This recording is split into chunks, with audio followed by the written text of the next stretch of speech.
materi bola besar, yaitu pada khususnya sepak bola. Ya, permainan bola besar, sepak bola, pengertian sepak bola, peraturan permainan sepak bola, teknik-teknik dasar sepak bola. Jadi ini nanti yang kita akan coba bahas. Ada 3 aspek ini yang kita sampaikan ya, dari pengertian sepak bola, peraturan permainan sepak bola, teknik-teknik dasar sepak bola.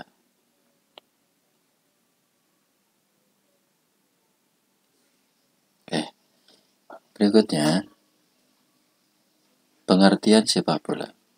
Sepak bola adalah suatu permainan yang dilakukan dengan jalan menyepak yang mempunyai tujuan untuk memasukkan bola ke gawang lawan dan mempertahankan gawang tersebut agar tidak kemasukan bola.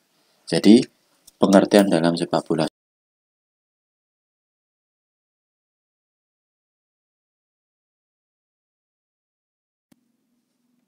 ya, teknik menahan bola antara lain menahan bola menyusur tanah dengan kaki bagian dalam dan dengan telapak kaki. Menahan bola memantul dengan kaki bagian dalam dengan kaki bagian luar dengan telapak kaki dengan dada, ya. Menahan bola di udara tanpa jatuh ke tanah. Dengan kaki bagian dalam, dengan paha, dengan dada, dengan kepala dan dengan punggung kaki. Teknik menggiring bola atau dribbling pada umumnya dribbling dilakukan dengan 3 cara, yaitu menggiring bola dengan kaki bagian dalam, menggiring bola dengan kaki bagian luar dan menggiring bola dengan punggung kaki. Teknik gerak tipu dengan bola. Teknik gerak tipu dengan bola adalah seperti gerakan tipu badan, gerak tipu tanpa bola, namun menggunakan bola. Gerak tipu ini bertujuan untuk menipu ya, ingin menipu sehingga dapat melampaui lawannya. Teknik menyundul bola. Menyundul bola dapat dilakukan dengan sikap berdiri dengan kaki tetap di atas tanah ya, atau sambil melompat ke udara. Sikap manapun yang dilakukan tergantung pada situasi dan kondisi di lapangan permainan. Contoh menyundul bola tanpa melompat, menyundul sambil melompat bawah, menyundul sambil melompat samping. Jadi ada beberapa variasi teknik menyundul bolanya. Teknik tackling atau merampas bola. Banyak cara yang dapat dilakukan untuk merampas bola dari kaki lawan. Terdapat 3 cara yang paling umum yang digunakan, yaitu dengan cara berhadapan tanpa menjatuhkan diri, dengan cara meluncur sliding tackle dengan kaki bagian dalam, dan dengan cara meluncur sliding tackle dengan kaki bagian luar. Teknik melempar bola ke dalam atau throw in ya, disebut juga throw in. Melempar bola ke dalam dilakukan apabila bola keluar melampaui garis samping lapangan permainan. Pemain tidak dibenarkan membuat gol dari lemparan ke dalam. Jadi tidak ada atau misal kita main sepak bola, melempar throw in ini atau lempar bola ke dalam, langsung ditujukan ke gawang dan masuk kepada gawang tersebut, itu dinyatakan tidak benar atau dianulir. Jadi harus kita umpankan ke teman kita dulu. Cara melempar bola ke dalam untuk throw in. Bola dipegang dengan seluruh jari-jari ya, pegang semua jari-jari ini dan telapak tangan ya. Pada kedua sisi bola atau di belakang bola. Boleh di depan sini atau di belakang sini. Lemparan dilakukan dari atas ya, di sini ya. Lemparan dari atas atau keluar garis tepi lapangan permainan. Saat melempar, kedua kaki harus tetap berpijak di tanah. Jika ada satu kaki yang dinaikkan, apakah boleh? Ya, secara otomatis tidak ya. Harus kedua kaki harus tetap berpijak di tanah. Bola harus dilempar ke arah lapangan permainan dengan kedua tangan. Satu tangan ini boleh enggak? Tidak boleh. Harus dua tangan ya. Bareng dari belakang kepala ini dia lempar ke sana. Nah, ini teknik penjaga gawang. Banyak sekali teknik yang dapat digunakan oleh seorang penjaga gawang dalam mempertahankan gawangnya dari kemasukan bola. Sebab penjaga gawang boleh menggunakan semua bagian tubuhnya dalam menangkap atau menghalau bola. Ini ya, khusus untuk penjaga gawang itu boleh semuanya. Teknik menjaga gawang antara lain menangkap bola yang bergulir ke tanah, menangkap bola setinggi perut, menangkap bola setinggi dada, mentip ya, bola tinggi melalui atas gawang. Kelas sejarah dulu, dari peninggalan sejarah kita mengenal Ini beberapa sebutan sepak bola pada zaman Cina kuno semasa pemerintahan dinasti Han. Sepak bola dikenal dengan istilah Tanchu. Di Italia pada zaman Romawi dikenal sebagai Espartun. Di Prancis yang selanjutnya menyebar ke Normandia dan Britania, Inggris ya, dikenal dengan Chole. Di Yunani kuno dikenal istilah Epicurus dan di Jepang dikenal dengan istilah Kemari. Pada tanggal 26 Oktober 1863 didirikan sebuah badan yang disebut English Football Association. Kemudian tanggal 8 Desember 1863 lahirlah peraturan permainan sepak bola modern yang disusun oleh badan tersebut yang dalam perkembangannya mengalami perubahan. Atas inisiatif Guerin atau Perancis ya, orang Perancis ini. Pada tanggal 21 Mei 1904 berdirilah Federasi Sepak Bola Internasional dengan nama Federation International de Football Association atau disebut juga apa? FIFA ya.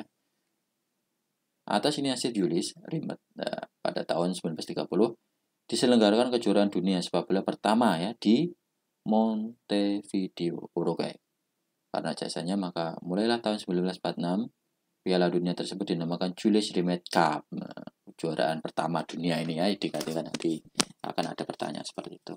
Kejuaraan tersebut diadakan 4 tahun sekali dan mulai tahun 1970 piala tersebut menjadi milik Brasil. Nah, kejuaraan 4 tahun turut-turut ya juara Brasil.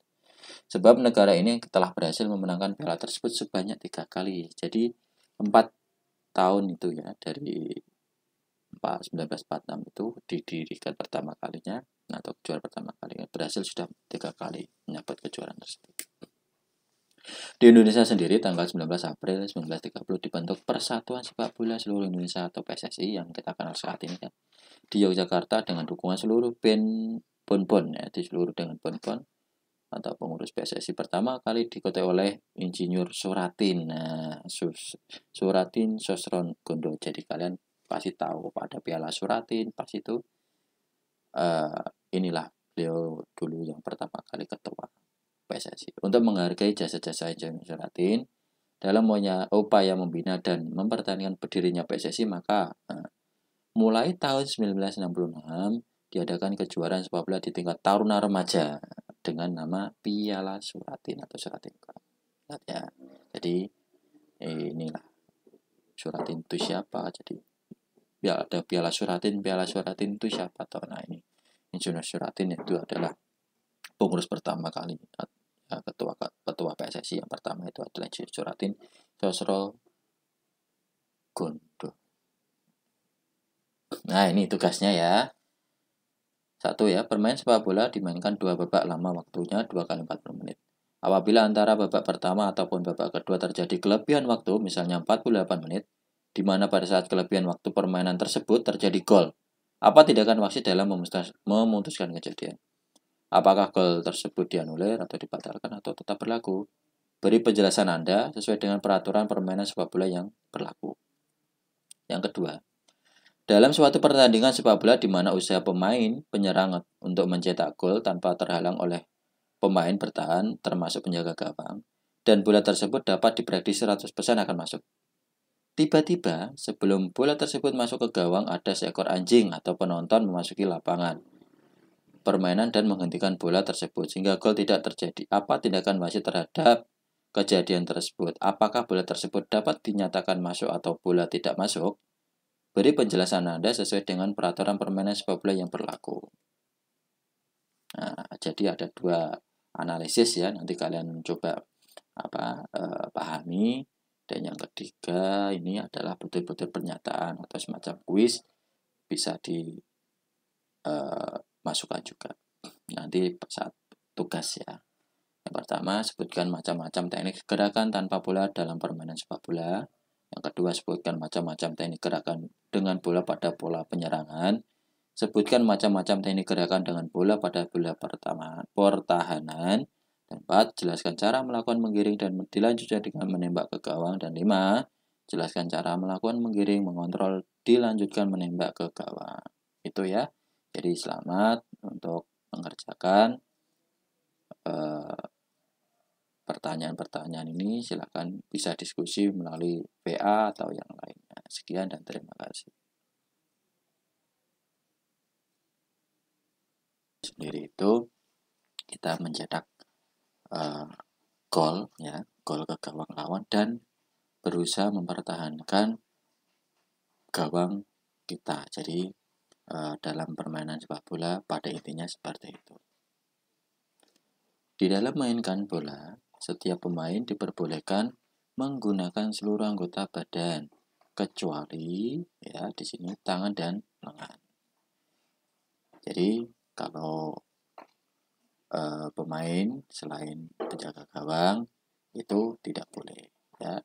Hanya penjaga gawang diperbolehkan memainkan bola dengan kaki dan tangan. Itu di saat posisi pada garis atau di arena penjaga gawang. Selebihnya itu juga akan dikenakan yang namanya pelanggaran. Jadi penjaga gawang bebas ya, di sini bebas memainkan bola atau menangkap bola dengan kaki dan tangannya itu di arenanya atau di tempat garis gawangnya. Jadi di luar itu dia juga dianggap seperti teman-temannya itu jika keluar dari garis gawang atau arena gawang itu, jadi dia akan melakukan pelanggaran atau handsball ya.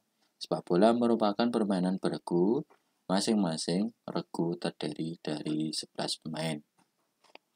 Permainan ini dimainkan dalam babak 2 kali 45 menit ya, dengan waktu istirahat 10 menit di antara dua babak tersebut. Jadi ada dua babak ya dalam permainan sepak bola, babak pertama dan babak kedua. Jadi babak pertama itu 45 menit, di sela-selanya itu ada waktu istirahat 10 menit. Peraturan permainan sepak bola. Lapangan permainan. Lapangan sepak bola persegi panjang. Panjang minimal 90 meter, maksimal 120 meter, dan lebar minimal 45 meter dan maksimal 90 meter. Untuk pertandingan internasional, panjang minimal 100 meter dan maksimal 110 meter. Sedangkan lebarnya minimal 64 meter, maksimal 75 meter. Jadi di sini ada dua versi ya. Jadi untuk pertandingan internasional itu kita permainan sepak bolanya ukurannya 100, untuk panjangnya maksimal 110, untuk lebarnya 64. Ini jadi ada klasifikasinya masing-masing. Jadi tidak semua harus 90 sampai minimal 90 meter, maksimal 120 itu tidak. Jadi ada klasifikasinya menurut rules-nya atau peraturan yang tertuang dalam FIFA atau induk organisasi tertingginya. B. Jumlah dan perlengkapan permain. Jumlah pemain sepak bola 1. Pertandingan dimainkan 2 regu yang masing-masing terdiri dari 11 pemain. Yang kedua, pergantian pemain maksimal 3 orang pemain dari suatu pertandingan. Dalam pertandingan lain, penggantian pemain dapat dilakukan sampai 5 orang pemain. Dan terakhir, 4. Pemain dapat bertukar posisi dengan penjaga gawang asalkan mendapat persetujuan dari wasit sewaktu pertandingan sedang berhenti atau bola mati. Jadi di sini kita pahami ya. Jadi kita nanti jangan mengambil ini secara garis bawahnya harus seperti ini, itu bukan. Jadi kalau sebelum pertandingan sepak bola itu ada yang namanya technical meeting. Nah di situ kita ada kesepakatan rule yang kita buat. Jadi kita pergantian pemainnya ada 3 orang atau 5 orang atau berapa. Jadi harus dipahami lagi. Namanya itu technical meeting sebelum pertandingan itu pasti ada sebelum pertandingan sepak bola atau pertandingan kegiatan lainnya. Durasi pertandingan ya, pertandingan berlangsung 2 kali 45 menit, diselingi waktu istirahat 15 menit. Jadi tadi sampai tadi saya sudah menjelaskan ada TM ya atau technical meeting yang bisa dikatakanlah yang di awal tadi 10 menit sekarang 15 menit. Nah, ini nanti tinggal menyesuaikan dengan rule sesaat sebelum pertandingan. Pergantian pemain cedera dan harus dibawa keluar lapangan, kasus lainnya. Jadi ini ada kasus-kasus yang nanti ya juga dibahas dalam technical meeting. Jadi di sini selain kita ngasih materi ini juga dalam pertandingan secara resminya nanti bentuknya seperti apa kita jelaskan juga. 3. Teknik-teknik dasar sepak bola. Teknik sepak bola terdiri dari bermacam-macam gerakan. Keahlian seorang dalam mempermainkan sepak bola sangatlah berguna untuk suatu pertandingan yang berkualitas. Teknik permainan sepak bola dapat dibedakan sebagai berikut.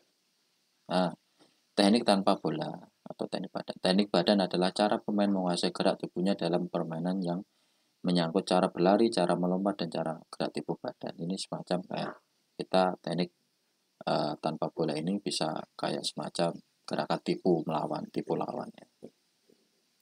Teknik dengan bola. Beberapa latihan yang menggunakan bola. Satu, teknik menendang bola. Menendang merupakan faktor terpenting. Nah, dilihat ya. Faktor terpenting dalam permainan sepak bola. Teknik ini memerlukan kemampuan mengukur jarak dan arah. Oleh karena itu, seorang pemain yang hendak menendang bola harus dapat mengukur jauh manakah tendangannya dapat dicapai dan ke arah manakah bola itu hendak dituju. Nah, ini harus kita pahami juga. Contoh teknik menendang bola, menendang dengan kaki bagian dalam, menggunakan kaki bagian punggung, menggunakan kaki bagian punggung, kaki bagian luar. Jadi cara-cara menendang itu ada 3. Teknik menahan bola ada 3 macam ya, jenis bola yang masing-masing memerlukan cara tersendiri untuk menahannya. Pertama, bola menyusur tanah, ground ball ya. Kedua, bola memantul, bouncing ball, dan ketiga, bola tinggi. Ini kita ada teknik-teknik ini. Teknik menahan bola antara lain menahan bola menyusur tanah dengan kaki bagian dalam dan dengan telapak kaki. Menahan bola memantul dengan kaki bagian dalam dengan kaki bagian luar dengan telapak kaki dengan dada ya. Menahan bola di udara tanpa jatuh ke tanah dengan kaki bagian dalam, dengan paha, dengan dada, dengan kepala, dan dengan punggung kaki. Teknik menggiring bola atau dribbling pada umumnya dribbling dilakukan dengan 3 cara, yaitu menggiring bola dengan kaki bagian dalam, menggiring bola dengan kaki bagian luar, dan menggiring bola dengan punggung kaki. Teknik gerak tipu dengan bola. Teknik gerak tipu dengan bola adalah seperti gerakan tipu badan, gerak tipu tanpa bola, namun menggunakan bola. Gerak tipu ini bertujuan untuk menipu ya, ingin menipu sehingga dapat melampaui lawannya. Teknik menyundul bola. Menyundul bola dapat dilakukan dengan sikap berdiri dengan kaki tetap di atas tanah ya, atau sambil melompat ke udara. Sikap manapun yang dilakukan tergantung pada situasi dan kondisi di lapangan permainan. Contoh menyundul bola tanpa melompat, menyundul sambil melompat bawah, menyundul sambil melompat samping. Jadi ada beberapa variasi teknik menyundul bolanya. Teknik tackling atau merampas bola. Banyak cara yang dapat dilakukan untuk merampas bola dari kaki lawan.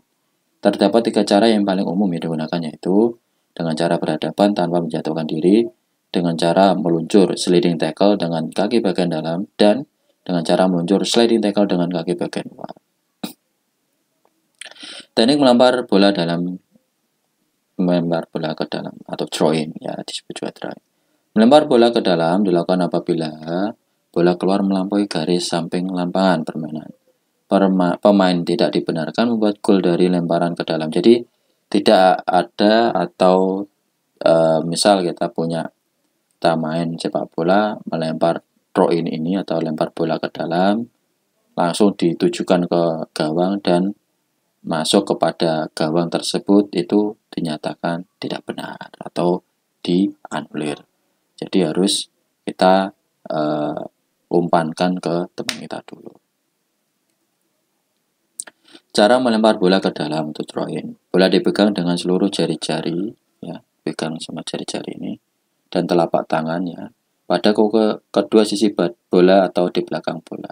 Boleh di depan sini atau di belakang sini. Lemparan dilakukan dari atas ya, di sini ya. Lemparan dari atas atau keluar garis tepi lapangan permainan. Saat melempar, kedua kaki harus tetap berpijak di tanah. Jika ada satu kaki yang dinaikkan, apakah boleh? Ya, secara otomatis tidak ya. Harus kedua kaki harus tetap berpijak di tanah.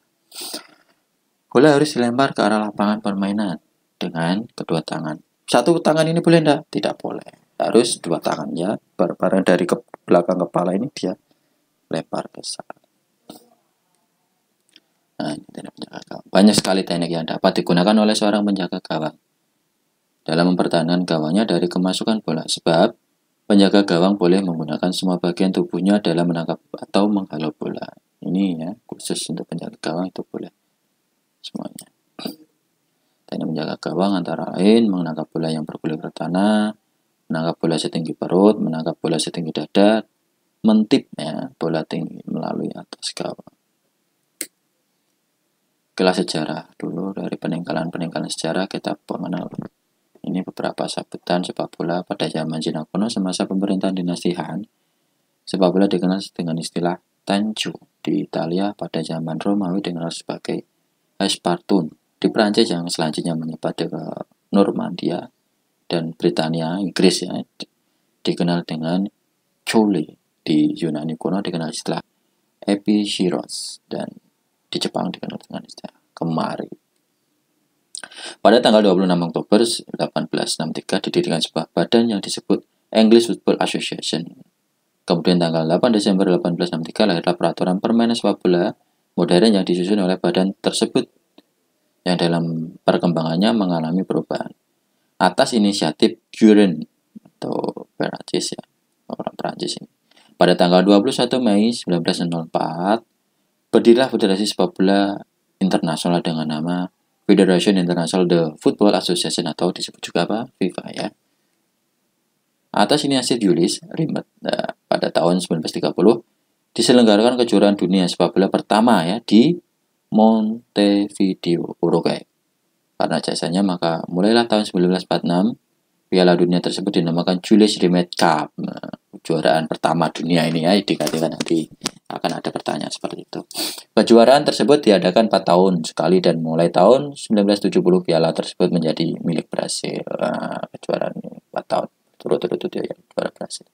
Sebab negara ini telah berhasil memenangkan piala tersebut sebanyak 3 kali. Jadi 4 tahun itu ya, dari 1946 itu didirikan pertama kalinya atau juara pertama kalinya, berhasil sudah 3 kali mendapat kejuaraan tersebut. Di Indonesia sendiri tanggal 19 April 1930 dibentuk Persatuan Sepak Bola Seluruh Indonesia atau PSSI yang kita kenal saat ini kan, di Yogyakarta dengan dukungan seluruh bon-bon ya, di seluruh dengan bon-bon atau pengurus PSSI pertama kali diketuai oleh Insinyur Soeratin. Nah, Soeratin Sosron Gondo. Jadi kalian pasti tahu pada Piala Soeratin pas itu inilah beliau dulu yang pertama kali ketua PSSI. Untuk menghargai jasa-jasa Insinyur Soeratin dalam upaya membina dan mempertahankan berdirinya PSSI, maka mulai tahun 1966 diadakan kejuaraan sepak bola di tingkat taruna remaja dengan nama Piala Soeratin atau Soeratin Cup. Ya, jadi inilah Soeratin itu siapa? Jadi ya ada Piala Soeratin itu siapa? Tahu? Nah ini Insinyur Soeratin itu adalah pengurus pertama kali ya, ketua PSSI yang pertama itu adalah Insinyur Soeratin Sosro Gondo. Nah ini tugasnya ya. 1 ya, bermain sepak bola dimainkan 2 babak lama waktunya 2 kali 40 menit. Apabila antara babak pertama ataupun babak kedua terjadi kelebihan waktu, misalnya 48 menit, di mana pada saat kelebihan waktu permainan tersebut terjadi gol, apa tindakan wasit dalam memutuskan kejadian? Apakah gol tersebut dianulir atau dibatalkan atau tetap berlaku? Beri penjelasan Anda sesuai dengan peraturan permainan sepak bola yang berlaku. Yang kedua, dalam suatu pertandingan sepak bola di mana usaha pemain penyerang untuk mencetak gol tanpa terhalang oleh pemain bertahan termasuk penjaga gawang, dan bola tersebut dapat diprediksi 100% akan masuk. Tiba-tiba sebelum bola tersebut masuk ke gawang ada seekor anjing atau penonton memasuki lapangan permainan dan menghentikan bola tersebut sehingga gol tidak terjadi. Apa tindakan wasit terhadap kejadian tersebut? Apakah bola tersebut dapat dinyatakan masuk atau bola tidak masuk? Beri penjelasan Anda sesuai dengan peraturan permainan sepak bola yang berlaku. Nah, jadi ada 2 analisis ya, nanti kalian coba pahami. Dan yang ketiga ini adalah betul-betul pernyataan atau semacam kuis, bisa dimasukkan juga nanti saat tugas ya. Yang pertama, sebutkan macam-macam teknik gerakan tanpa bola dalam permainan sepak bola. Yang kedua, sebutkan macam-macam teknik gerakan dengan bola pada pola penyerangan. Sebutkan macam-macam teknik gerakan dengan bola pada bola pertahanan. Dan 4. Jelaskan cara melakukan menggiring dan dilanjutkan dengan menembak ke gawang. Dan 5. Jelaskan cara melakukan menggiring, mengontrol, dilanjutkan menembak ke gawang. Itu ya. Jadi selamat untuk mengerjakan pertanyaan-pertanyaan ini. Silakan bisa diskusi melalui WA atau yang lainnya. Sekian dan terima kasih.